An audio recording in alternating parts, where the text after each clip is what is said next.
Je pense que c'est le test le plus swag qu'on aura fait depuis un bon bout de temps.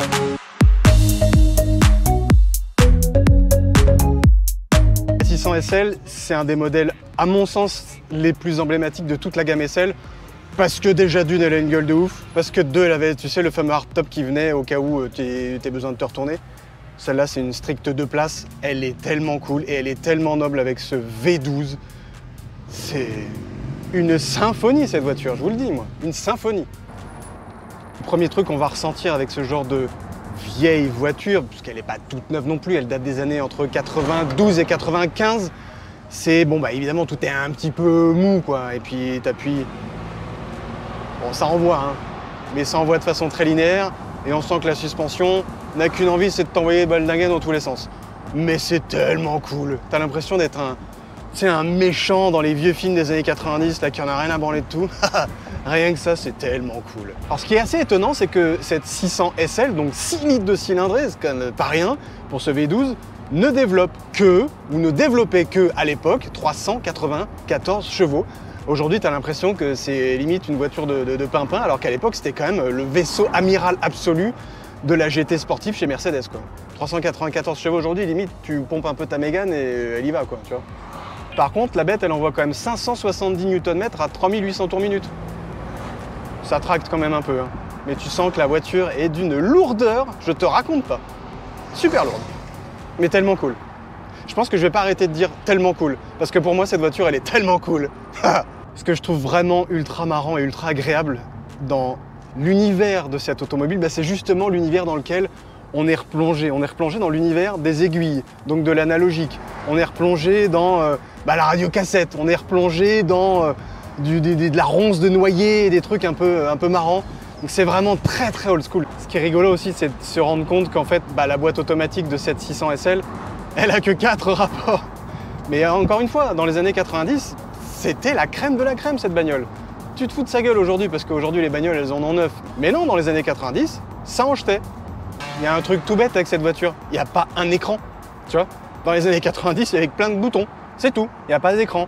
Du coup, tu vois bien, t'es pas obnubilé, pas faire tip, tip, tip, tip, je sais pas quoi. Bon, tu fais tip, tip, tip avec plein de boutons. Et encore, il n'y en a pas tant que ça. Mais voilà. Quelque part, on se concentrait peut-être un peu plus sur la conduite à l'époque, tu vois. Un petit peu moins sur les bip, bip, bip, les éclairages en néon et tout ce qui s'ensuit. Je dis ça, je dis rien. Hein. Je demande pas de médaille. Ou alors une médaille en forme de V12. Au niveau sensation, cette 600 SL, qu'est-ce que ça donne? Bon, évidemment, c'est un modèle qui a un peu plus de 30 ans, donc forcément, tu vas pas lui demander d'être de la première fraîcheur. Mais concrètement, on a quelque chose d'assez mou, mais qui répond quand même. Mou dans le sens des liaisons au sol, évidemment, mais qui répond quand même bien, parce que ce V12, il est plein, quoi. On met le pied dedans. Ah ouais. Ah oui, quand même. Elle a un peu de vocalise, mais il faut la lancer, quoi. Faut lui mettre dans la gueule. Un peu comme dans toutes les bagnoles, tu me diras. Mais elle a sa petite vocalise. Mais ça pourrait être mieux. Mais non, ça peut pas être mieux, c'est une 600 SL. Oh! Oui, clairement, c'est une voiture qui prend au moment du roulis, tant en longitudinal qu'en plongée ou en cabrage. Du fait, à mon avis, de son âge et des suspensions et du poids de la bête, parce que je te le mets en dessous, mais ça devait pas être un poids plume, cette voiture-là. J'ai pas les chiffres en tête, je suis pas une machine, tu m'excuseras. Mais au-delà de ça, je sais pas, elle a quand même un côté très attachant, cette voiture. C'est peut-être parce que dans les années 90, j'avais 10 balais et que ces voitures-là, elles étaient en poster dans ma chambre. Peut-être pour ça. Par contre, j'avoue, il y a un truc qui est assez étonnant. Tu vois, là, on est capote ouverte. Il fait grand beau, je vais me choper les coups de soleil d'enfoiré. Mais dès que tu mets le pied dedans, normalement, tu te dis un V12. Tu devrais l'entendre. Bah, on t'entend rien du tout. Mais genre vraiment, rien du tout. C'est à se demander si on a un V12 là-dessous. J'ouvrirai le capot pour savoir.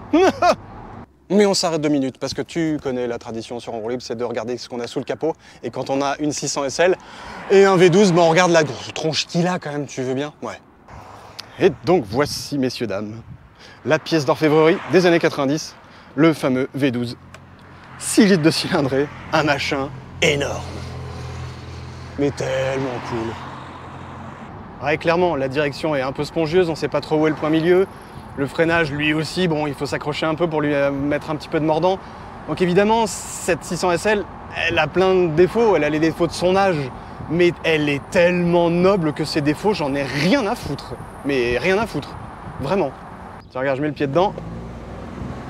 Ouais. Ça fait quand même un petit bruit marrant, quoi. C'est quand même un V12 les gars. Oh, on n'en fait plus beaucoup des V12 aujourd'hui. Hein. Et des V12 aussi nobles que ça. Franchement, regarde, écoute. On a une belle ligne droite. Alors, ce qui est rigolo, c'est du fait de l'étagement de la boîte. Enfin, la boîte n'a que 4 rapports. Du coup, les rapports, ils vont super loin. Enfin, tu passes les rapports, mais méga loin. T'as pas de palette au volant. Par contre, comme dans n'importe quel cabriolet, quand il fait un peu beau et que t'es un peu blond comme moi, niveau coup de soleil, je pense qu'après cet essai, on va être pas mal. Mais ça je m'en fous. C'est vraiment pas grave. D'avoir l'air d'une crevette en 600 SL, m'en fous. Vraiment. Tu sais quoi? Je crois que j'ai trouvé ce qui me plaît le plus dans cette bagnole. C'est le fait que tu te prends un peu pour un châtelain. Tu sais, les châtelains, les mecs qui ont des propriétés d'enfoirés et qui ont des vieilles bagnoles des années 90, qui consomment de ouf, qui ont des gros V12, qui sont à l'inverse de tout ce qu'il faudrait acheter aujourd'hui et qui en ont rien à branler. Ça fait ressortir mon côté châtelain, sûrement. Je crois que c'est ça. T'as quand même envie de faire ton branleur avec une 600 SL, quoi, tu sais. Mettre ta cassette de Womack and Womack ou de Bobby Brown ou de qui tu veux, là, des années 90. De Benny B, si tu veux. Et de mettre le son à fond, quoi, tu vois. D'être un bon branleur des années 90, quoi. Sur l'échelle du gros branleur, on est quand même pas mal. Surtout sur celle du gros branleur des années 90. Hein? Qu'est-ce que t'en dis? Tu mets une note en commentaire sur 1 à 10. 1 étant un petit branleur et 10 étant un gros branleur des 90s. Je pense qu'on n'est pas loin des 10. Donc non, la 600 SL, c'est pas la plus démonstrative de toute l'histoire des SL. C'est pas la plus brillante, c'est pas la plus foudre de guerre en termes de ce que tu te prends comme coup de pied aux fesses, malgré le fait que tu es un V12, rappelons-le, encore une fois, ça c'est rien que ça, c'est débile quoi. Mais elle a un charme, mais vraiment un vrai charme. Le charme, alors je sais pas si c'est le charme des années 90, parce que je sais pas si c'était comme les années 80, une période qui avait beaucoup de charme, mais quand même, elle a un truc. Elle a un truc un peu désuet, à la fois technologiquement avancé et un peu désuet dans sa présentation, dans ses performances, dans la façon dont elle est amortie, dans la façon dont tu la sens au volant et dans les pattes. Mais elle est attachante en fait. Voilà, c'est une voiture super attachante parce que c'est un gros paquebot, parce que c'est un peu une façon de voir l'automobile qu'on voit plus trop aujourd'hui, quoi, tout simplement. Donc, est-ce qu'il faut craquer pour la 600 SL? Bah ouais. Bah, de toute façon, pour à peu près toutes les SL, je pense qu'il faut craquer. Ouais, clairement, cette 600 SL, moi, elle a une place particulière dans mon petit cœur parce que, bah, je sais pas, c'est un peu mes premiers émois automobiles, tu sais, je l'avais en poster dans la chambre, alors j'avais peut-être pas la 600 SL, j'avais peut-être la 500 SL parce qu'elle faisait plus vénère et que celle-là faisait peut-être un peu trop, mais en fait, en l'essayant, y a pas photo. Bah, la 600 SL, elle est merveilleuse, quoi. On me fait signe dans l'oreillette que c'est bientôt la fin de ce test. Donc il nous reste à remercier une fois de plus Mercedes France de m'avoir convié au Mans Classique pour essayer quelques-unes des voitures les plus incroyables de cette gamme SL. Et ah non, attendez, on me fait signe que c'est pas fini. Et non, j'ai encore une surprise les gars. Vous êtes prêts? Non, je crois que vous n'êtes pas prêts.